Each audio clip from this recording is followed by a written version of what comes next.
Tol Dagor is a shitfest of a dungeon, and anyone who tells you different hasn't done enough mythic keystones to really have an opinion. The place is an absolute hell for anyone trying to rank themselves up and get some potentially good gear due to its layout and both manageable stuff and artificial difficulties that come up during the dungeon itself. And it sucks too. Tol Dagor is a concept that is an interesting one to see. I like the thought of having to venture forth through a prison ward in order to obtain a key item in the story. Yet despite an interesting concept, its execution is shadowed by so many different things that can go wrong. You'd be better off going into a different dungeon unless you really need gear from there.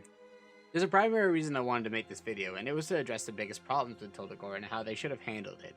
But they have currently decided to go ahead and leave it alone.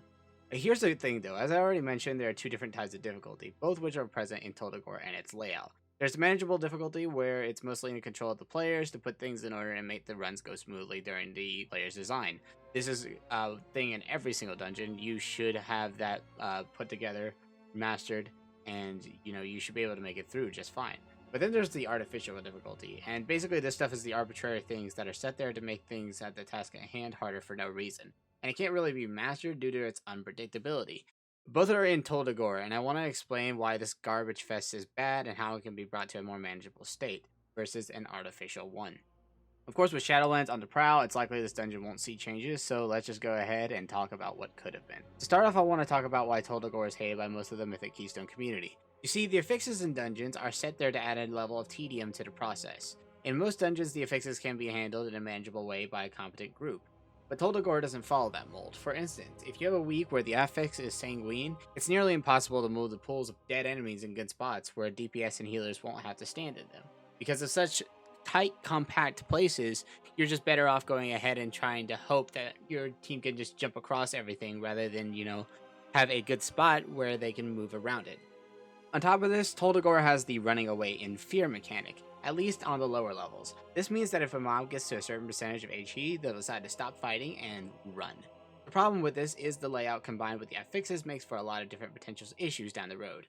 Picture this example. Say you're fighting a mob and you're trying to balance out sanguine puddles so that way the group can still move forwards into the dungeon without taking a huge amount of damage from standing in them. This is already a problem on its own.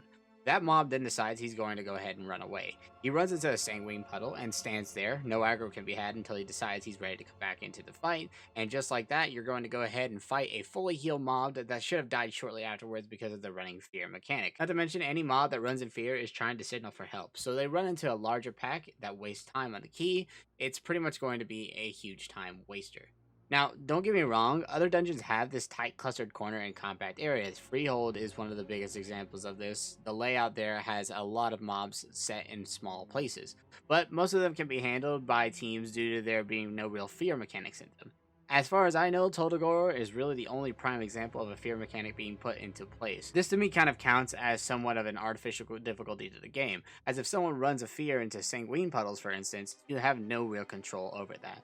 And this goes for the other things too. Bolstering can be a real problem in this dungeon due to there being no space to pull mobs. A tank needs to be really good at line of sights in order to make the perfect pull happen, and even then, with the fear mechanic, the perfect pulls can become a catastrophe in mere minutes.